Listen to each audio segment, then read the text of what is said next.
Assalamualaikum warahmatullahi wabarakatuh. Salam jumpa lagi sobat semua di channel Cat Traveler.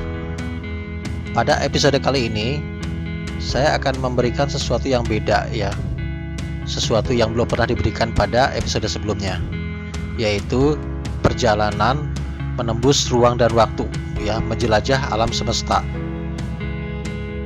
Kita akan menjelajah alam semesta ini dengan menggunakan kendaraan imajinasi. So, sobat, pastikan Anda menggunakan imajinasi ya untuk mengikuti video ini dari awal sampai akhir.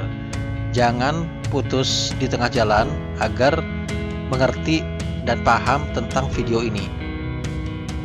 Tapi sebelum saya lanjutkan, saya akan jelaskan dulu ya misi dari channel ini. Namanya Cat Traveler. Artinya memang mengandung dua misi ya. Cat itu adalah tutorial AutoCAD yang sudah sampai berapa video itu saya lupa.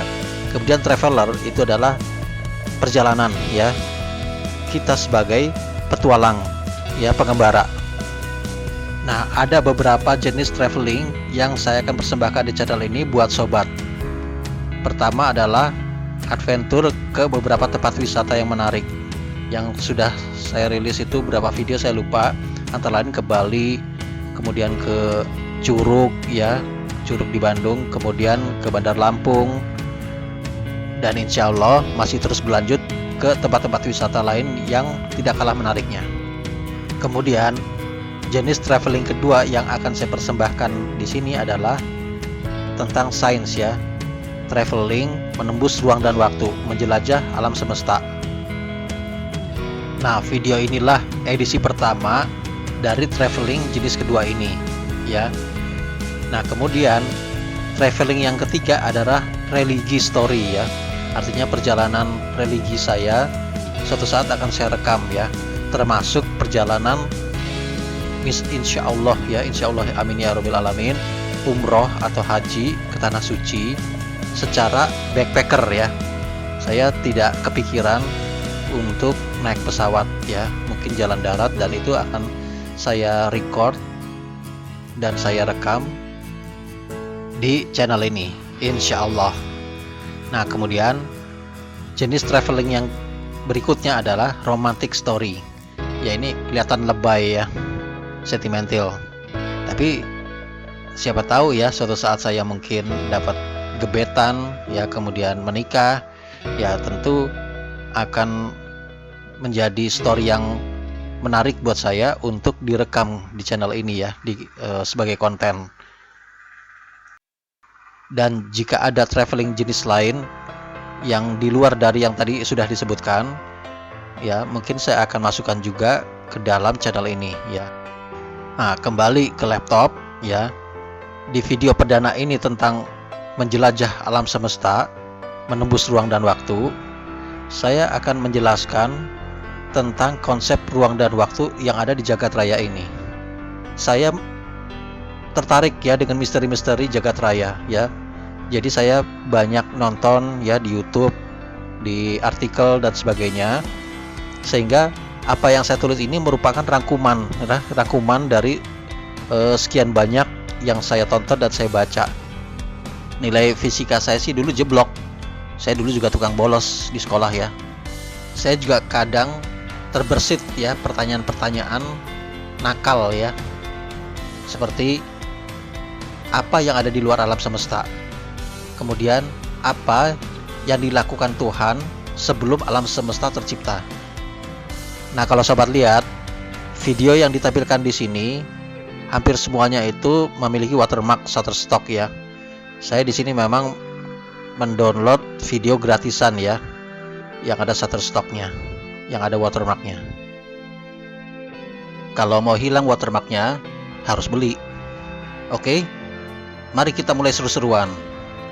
Baiklah, kita akan membuat suatu model dari objek 1 dimensi, 2 dimensi, dan 3 dimensi. Dan kita akan mensimulasikan jika ada makhluk 1 dimensi, 2 dimensi, dan 3 dimensi, bagaimana mereka melihat sebuah objek. Nah, ini adalah contoh dari objek 1D. Hanya satu garis ya. entah panjang atau lebar. Jika dia kemudian berbelok ke arah yang berbeda, maka dia akan menjadi objek dua dimensi. Nah, misalnya seperti ini ya. Nah, ini udah jadi objek dua dimensi. Nah, ini adalah contohnya berupa bidang ya, atau kotak. Jadi objek lingkaran, objek busur, segitiga, dan sebagainya itu adalah contoh-contoh dari objek 2D. Mempunyai unsur panjang, mempunyai unsur lebar, dan bisa dihitung luasnya. Jika kemudian bidang ini membelok lagi ke arah yang berbeda, artinya bukan di bidang ini ya, dia membelok ke arah atas atau ke arah bawah, maka dia jadi objek 3 dimensi. Nah, ini adalah contoh dari objek 3 dimensi. Mempunyai unsur panjang, lebar, dan tinggi.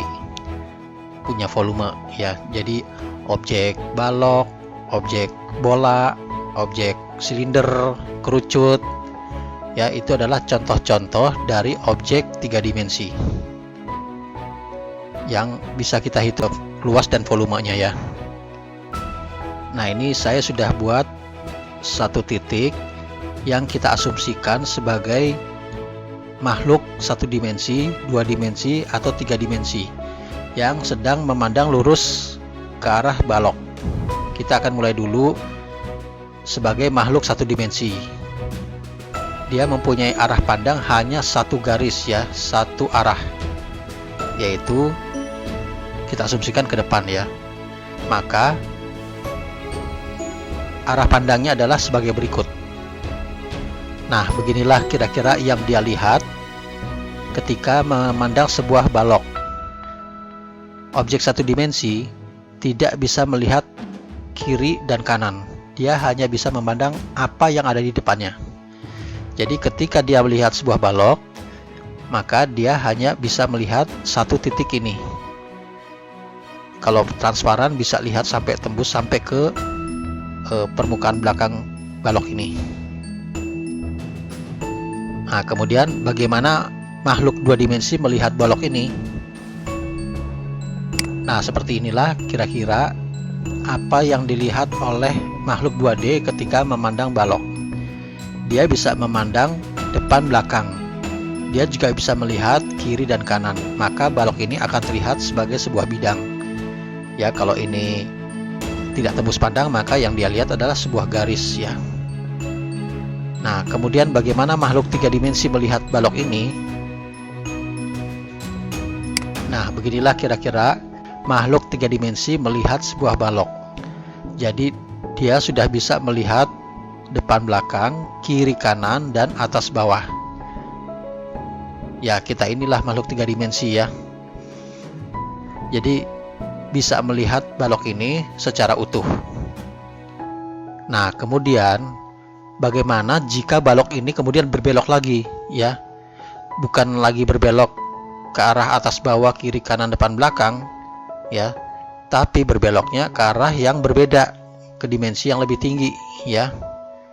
Jadi kalau 1D tadi berbeloknya ke arah 2D ya, dari panjang menjadi belok ke lebar, kemudian belok lagi ke atas ya, ke arah 3 dimensi. Nah, kemudian belok ke dimensi yang lebih tinggi lagi, yaitu dimensi keempat. Apa itu dimensi keempat? Nah, Einstein pernah mengatakan bahwa ruang dan waktu itu adalah suatu kesatuan ya, kontinuitas. Jadi ada ruang, pasti ada waktu ya. Setiap objek di alam semesta ini bukan hanya memiliki panjang lebar tinggi ya, bukan hanya memiliki volume, tapi juga dia berbelok ke arah waktu ya, ke arah dimensi waktu. Tapi kita nggak bisa lihat ya. Jadi kalau misalnya kita bisa lihat atau kita adalah makhluk 4 dimensi, maka balok ini akan menjadi objek yang berbeda sama sekali ya. Mari sekarang kita sama-sama lihat ketika makhluk 1D, 2D, dan 3D sama-sama menaiki eskalator yang sedang berjalan. Kita lihat di sini makhluk 1D hanya melihat 1 titik ya, lurus ke depan. Makhluk 2D hanya melihat 1 garis Ya, anggap aja tebalnya sebesar ini untuk memudahkan ilustrasi. Nah, makhluk 3D bisa melihat bangunan ini secara utuh karena dia bisa melihat ke segala arah. Ketika kita jalankan, maka apa yang ada di atas makhluk 2D ini adalah hal gaib, tapi tidak lagi menjadi gaib ketika dia melihat apa yang ada di elevasinya, ya. Nah, demikian pula dengan makhluk 3D. Masa sekarang adalah tidak gaib, tapi apa yang ada di masa depan bagi mereka adalah gaib, ya. Makhluk 2D ini mungkin tidak menyadari bahwa apa yang mereka lihat per elevasi ini adalah potongan-potongan parsial dari suatu bangunan 3 dimensi yang sama sekali berbeda dengan apa yang mereka lihat. Sama dengan kita, ya. Apa yang kita lihat, ya, di alam semesta ini sekarang ini hanya merupakan potongan-potongan waktu yang jika dirakit dari masa lalu, masa sekarang hingga masa depan, itu akan menghasilkan suatu bentuk yang sama sekali berbeda dengan apa yang selama ini kita lihat. Tangga eskalator ini bagi makhluk 2D sama dengan kita yang sebenarnya sedang menjalani eskalator waktu, ya. Nah, sekali lagi, mari kita berimajinasi, ya. Bagaimana jika makhluk 1D ditanyakan tentang volume, ya, bola, kubus, makhluk 1D, ya. Dia tidak bisa melihat kiri, kanan, atas, bawah. Nah, mungkin bagi dia yang namanya kiri, kanan, atas, bawah itu sama.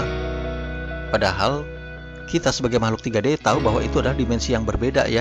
Nah, berdasarkan analogi tersebut, kita juga makhluk 3 dimensi mungkin mengalami hal yang sama mengenai dimensi waktu. Kita hanya tahu bahwa dimensi di atas kita adalah waktu. Ada momen-momen di mana kita hanya bisa mengukur waktu itu secara lokal. Ya, misalnya teori relativitas, ya. Waktu itu bisa berjalan cepat, bisa berjalan lambat, tergantung dari gerak kecepatan kita, ya. Ya, kita mungkin masih ingat, ya, pelajaran di sekolah dulu bahwa kata Einstein, ruang dan waktu itu adalah satu kesatuan, ya, satu entity yang tidak bisa dipisah-pisah, ya, satu kontinuitas maksudnya, ya. Artinya ada ruang pasti ada waktu, ya, ada waktu ada ruang. Jadi setiap benda, setiap objek, ya, kita juga itu sebenarnya memiliki bukan cuma 3D tapi juga 4D. Koordinatnya X, Y, Z di mana dan waktunya kapan. Nah, gitu, ya. Nah, demikian pula dengan alam semesta ini, ya, dengan tiap objek. Kita merasakan bahwa tiap objek, ya, secara lokal itu memiliki ukuran waktu tersendiri yang kata Einstein itu tergantung dari gerakan, ya. Semakin cepat kita bergerak, maka waktu berjalan makin lambat, ya. Jika kita bergerak dengan kecepatan mendekati kecepatan cahaya, maka waktu itu berjalan dengan lambat. Lambat di sini bukan perasaan kita, ya, melainkan perjalanan waktu kita memang secara faktual itu lebih lambat jika dilihat dari pengamat bumi yang relatif diam, ya, terhadap kita.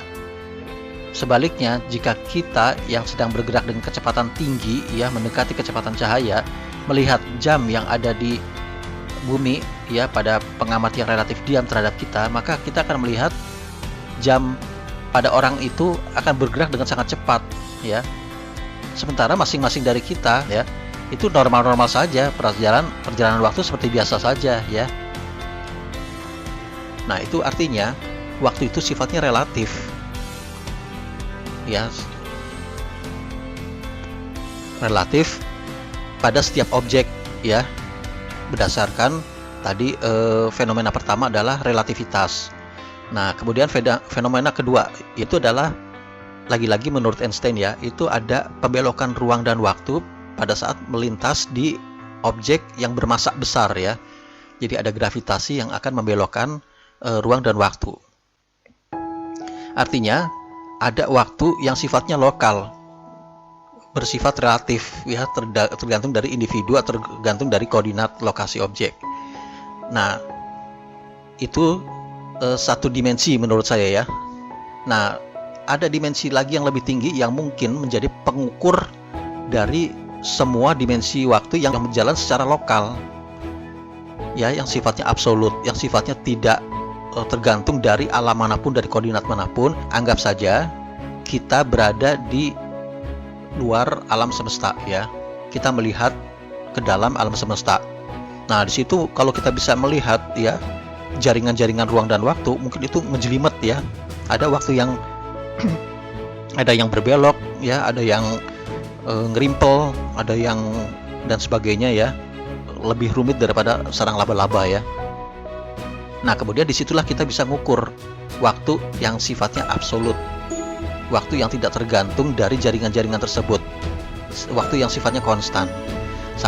Coba kita hitung ya, 1, 2, 3. Sementara yang di dalam alam semesta tadi, di bumi misalnya, itu 1, 2, 3 itu berubah-ubah tergantung dari kecepatan si objek ya.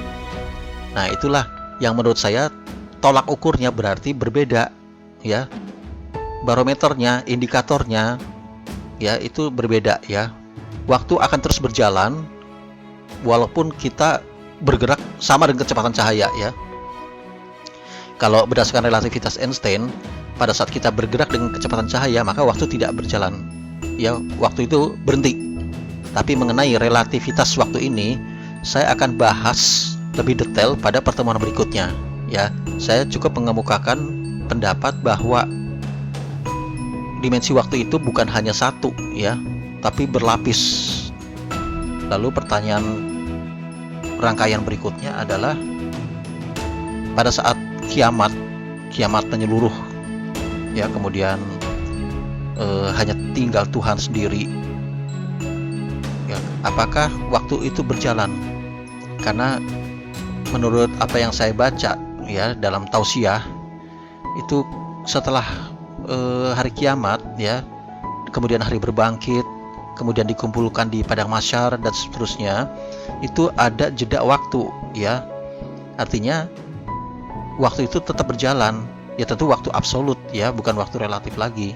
Pada saat setelah kiamat, maka semua hamparan itu bersifat datar. Nah, itulah yang akan saya coba sampaikan, baik dengan menggunakan analogi maupun dengan menggunakan filosofi dari keberadaan ruang dan waktu itu ya. Dan tentu saja imajinasi. Ada beberapa hipotesis yang menjelaskan tentang awal mula terjadinya alam semesta. Teori pertama adalah Big Bang. Teori ini mengatakan bahwa alam semesta tercipta diawali oleh suatu ledakan besar, karena ada materi yang saat itu dimapatkan sehingga padatnya luar biasa, massa jenisnya luar biasa ya. Sehingga kalau kita coba cuplik ya, 1 sendok makan aja ya dari materi tersebut, itu beratnya identik dengan 1 bumi ya, atau mungkin lebih ya. Jadi materi itu sudah tidak memiliki ruang kosong, baik antara molekul, antara atom ya. Ini kita bisa bayangkan bagaimana luar biasa padatnya, beratnya benda itu.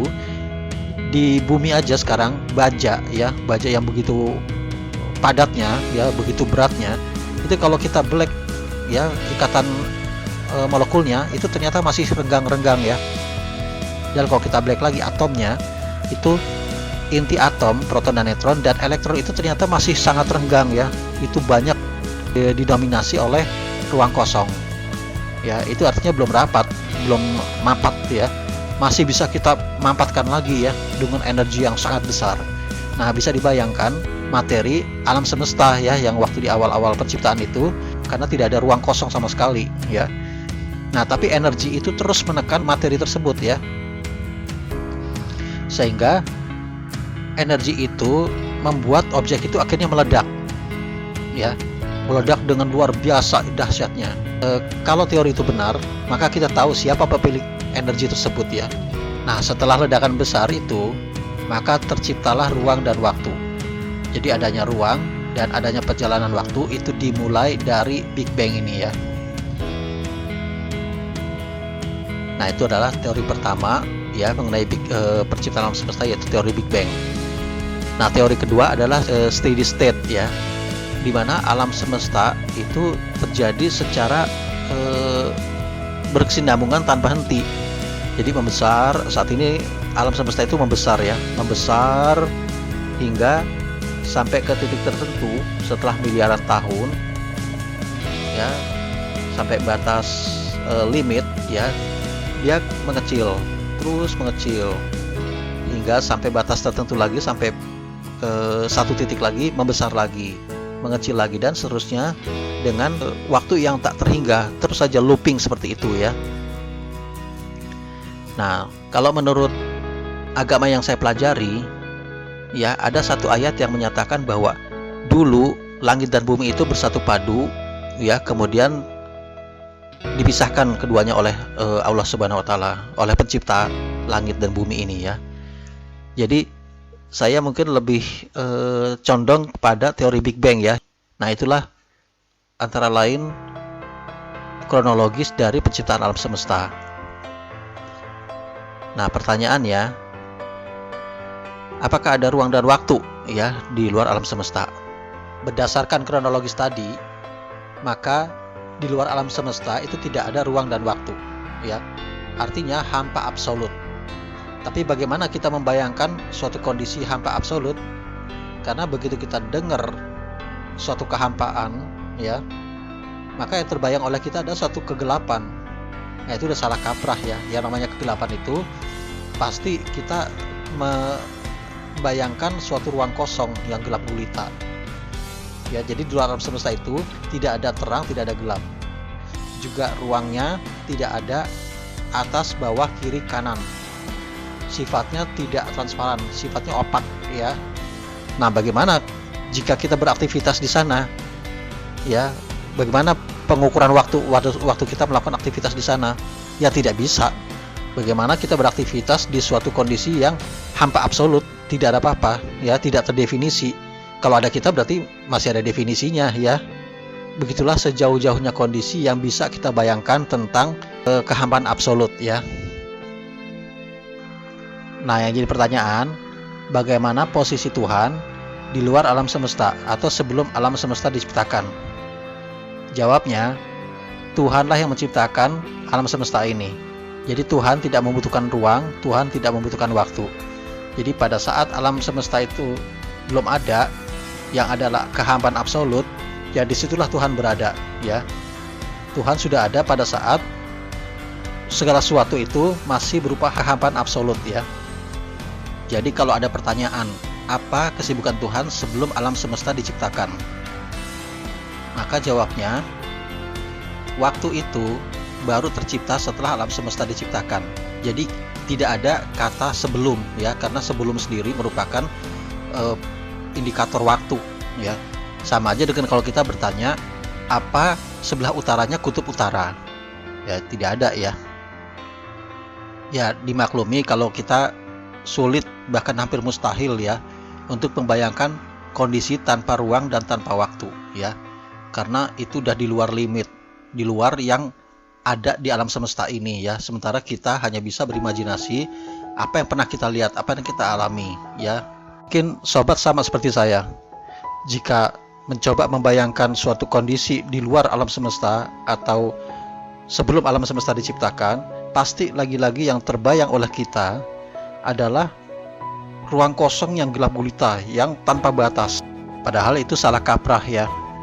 Disinilah imajinasi kita kalah oleh logika, ya. Logika kita, nalar kita mungkin bisa menemukan, ya, bisa mendapati bahwa ruang dan waktu itu tidak ada, ya, di luar alam semesta ataupun sebelum alam semesta diciptakan. Tapi imajinasi kita keteter, ya, untuk membayangkan kondisi tersebut. Ya, jadi solusinya ya sudah pakai logika, tapi nggak usah dibayangkan, ya, kondisi tersebut. Apalagi kalau kita membayangkan Tuhan, ya. Tuhan itu tidak sama dengan makhluknya. Jadi jika ada yang membayangkan Tuhan itu seperti cahaya, itu salah, ya. Cahaya itu adalah ciptaan Tuhan. Jadi Tuhan itu bukan untuk dibayangkan, ya. Kita tidak akan nemu. Nah, tapi dengan logika atau akal pikiran, kita bisa menemukan Tuhan, ya. Bukti-bukti banyak bertebaran di depan kita, ya. Kalau ada yang menyangkal keberadaan Tuhan, ya berarti dia tidak punya logika, tidak punya pikiran, ya. Nah, suatu saat saya akan membahas tentang bukti-bukti keberadaan Tuhan, ya, dan jawaban saya tentang pertanyaan-pertanyaan kaum ateis ya, yang menyangkal keberadaan Tuhan.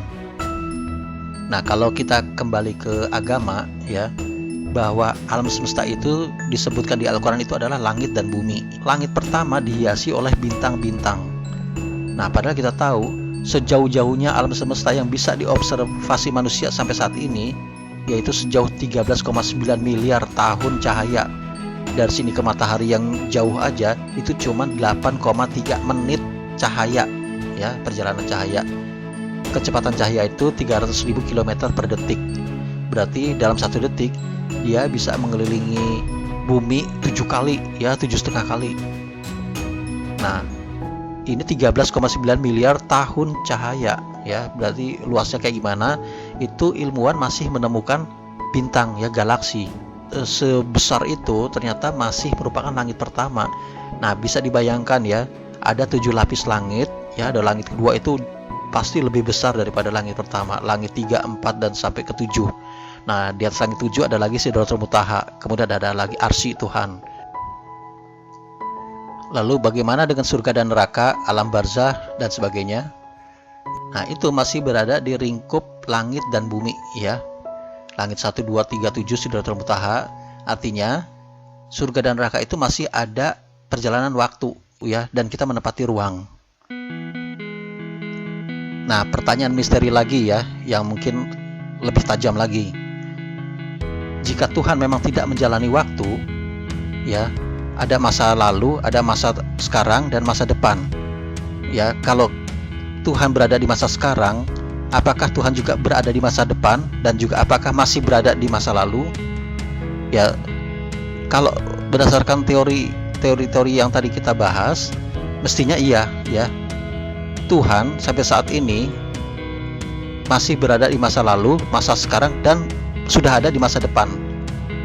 Di Al-Quran itu Tuhan sudah menggambarkan kondisi nanti di masa depan, neraka, surga, dan sebagainya ya. Dengan kata lain, Tuhan memang sudah berada di posisi itu gitu loh. Sampai posisi masa lalu itu sama kalau kita seperti menggenggam gundu ya. Misalnya makhluk dimensi itu sangat kecil ya, segede virus ya. Misalnya kan dia berada di kutub selatan gundu itu, saat dia berjalan ke kutub utara dari gundu itu, maka bagi dia membutuhkan perjalanan waktu ya, yang bagi dia gaib.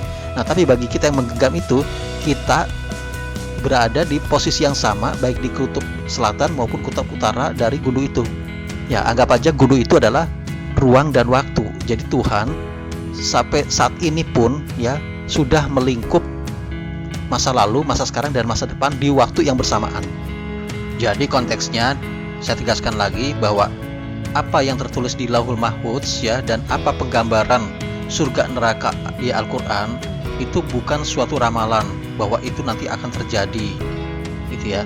Bagi kita itu memang hal yang gaib, yang kita tidak bisa melihat itu ya, masa depan. Tapi bagi Tuhan semuanya itu adalah sesuatu yang sudah terjadi. Jadi kita di masa depan bagi Tuhan itu sudah ada ya, di surga atau neraka gitu ya.